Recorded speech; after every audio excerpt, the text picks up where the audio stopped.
Chief John Batiste and WashDOT Safety and Emergency Operations Manager John Himmel. Thank you again for joining us. With that, Governor Bob Ferguson. Thank you, Brianna. Thanks to all of you for being here. We appreciate you taking time to join us today. So I just signed a statewide emergency declaration in response to the intense flooding Washington State and Washingtonians are experiencing this week. This, of course, allows us to seek federal funds to cover the cost of this response, which we anticipate will be significant. It also gives us the flexibility we need to respond quickly to keep Washingtonians safe in a fast-moving situation. Brianna does have a copy of the emergency declaration in case you need to see that or want to take photographs of that. We are, as you might imagine, in regular contact with local governments, tribal governments, and the federal government. I just finished a call, for example, with the National Weather Service. We've been in communication with FEMA Region 10 and the Army Corps of Engineers. At 2 p.m., I have a call with FEMA Region 10 to request an expedited emergency declaration from the federal government. We need the federal government to grant that request. This is critical. If granted, that emergency allows us to access life, safety, and emergency protective measures and additional federal resources, which will be key for us to address the extremely challenging situation that Washingtonians are facing right now.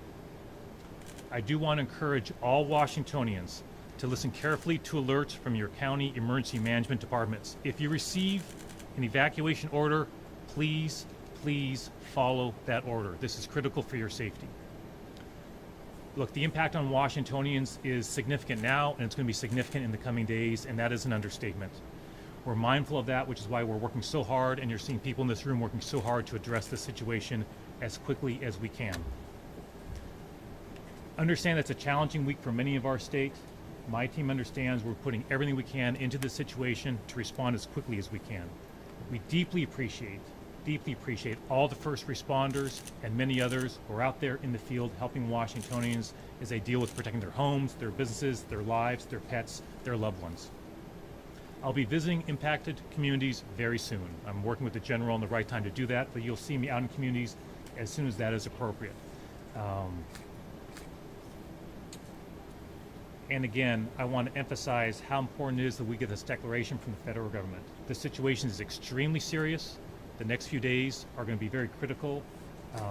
You'll hear more from the folks here about specifics of what we're facing, and then we'll be happy to answer any questions you have. Thank you very much.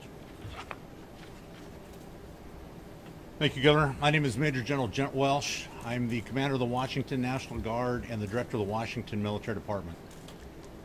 Folks, this is a very serious situation. When you see reports of record level flooding, not only just record level flooding, but historic level flooding, it's time to pay attention. There are going to be some serious impacts to communities around this state in the next 24 to 48 hours. Your Washington National Guard, thank you again for your leadership, Governor. Thank you for signing that emergency declaration. That allows us to get moving.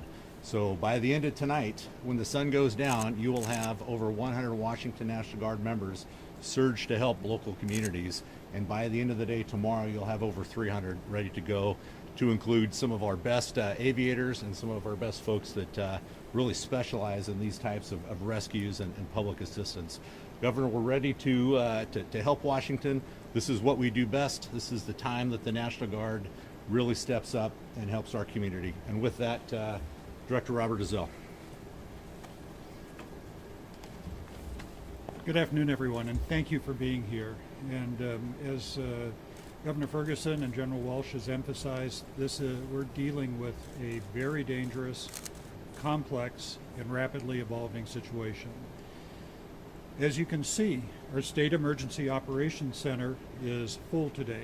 We're working very closely with our county and tribal partners to quickly request to any or to respond to any of their requests for assistance, and we're going to be here until this event is over. We're staffing 24/7 for the next few days to help out. We have people in this room from across state government, other state agencies, anybody who can lend a capability that would help our local partners.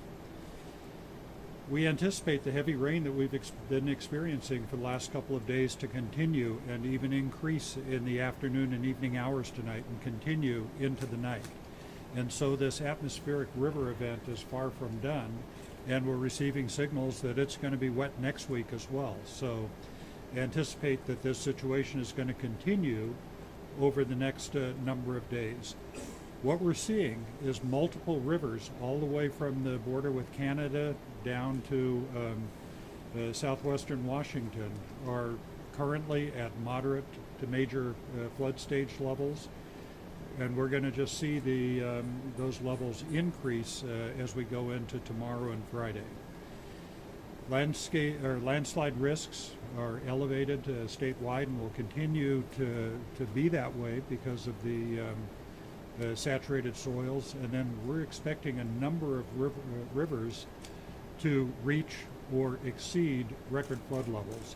Chief of these is the Skagit River, and we see that the 1990 record is probably going to be exceeded by about 4 feet upriver, and in the Mount Vernon, Arlington area by at least a foot. So what that means is, and what we're hearing from the county, is they're preparing to evacuate 75,000 people who are living in the low-lying areas. They've already put out alerting orders to evacuate, and we could anticipate go-now orders coming as early as this evening. We anticipate levees, not just on the Skagit River, but on many others being overtopped. And we're hearing reports that the flood wall down in Arlington could be overtopped. But it's not just the Skagit River that we're concerned about. We're seeing significant impacts along the Cowlitz River.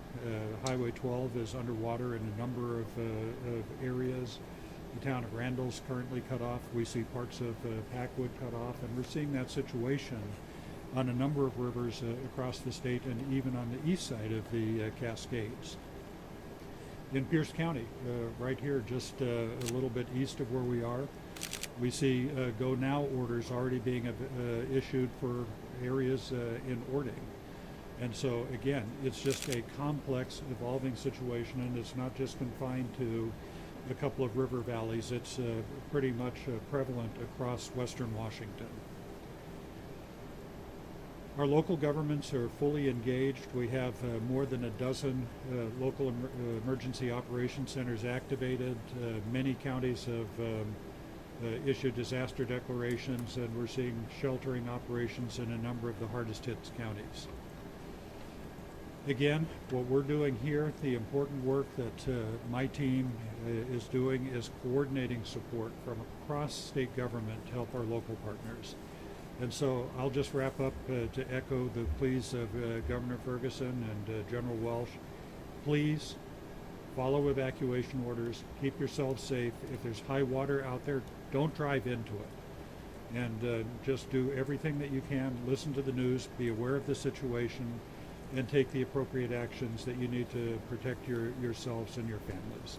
And with that, I'm going to turn it over to Steve Rourke, who's the Washington State Department of Transportation Olympic Region Administrator. Good afternoon, everybody. Just a brief transportation update. WashDOT certainly saw this forecast coming and planned ahead, and we have our crews out in full force looking at state highways across the state, particularly here on the west side, to take care of water over the roadway issues. We are poised to reopen roadways when it's safe to do so. And I would emphasize safety's job one here. Good source of information if travelers need it, and I would encourage travelers to plan ahead for any trips in affected areas. The WashDOT app, the WashDOT website is a great source for travel information and our real-time travel map. So plan ahead and be safe out there. Thank you. So we're happy to take any questions that folks may have. Governor, earlier we requested assistance for the bomb cyclone, for example, Yeah. And that assistance was denied by the federal government. Do you have Right. any concerns about that with the funding that you're requesting now? Sure. So I'll just repeat the question just so everybody could hear it. So the Yeah. question went to the fact that Washington was denied funding to deal with the bomb cyclone from the federal government, and I think you're asking, hey, do we have a sense of what the response will be to a request? obviously I'm acutely aware of the denial before, and I've shared my thoughts about that in the past. I won't repeat those here. What I will say right now is that, lives will be at stake in the coming days, and we need the federal government to do what's entirely appropriate here, which is to declare an emergency that taps into the resources and the assistance from the federal government that literally can help us save lives and help individuals save their homes and their property and their livestock.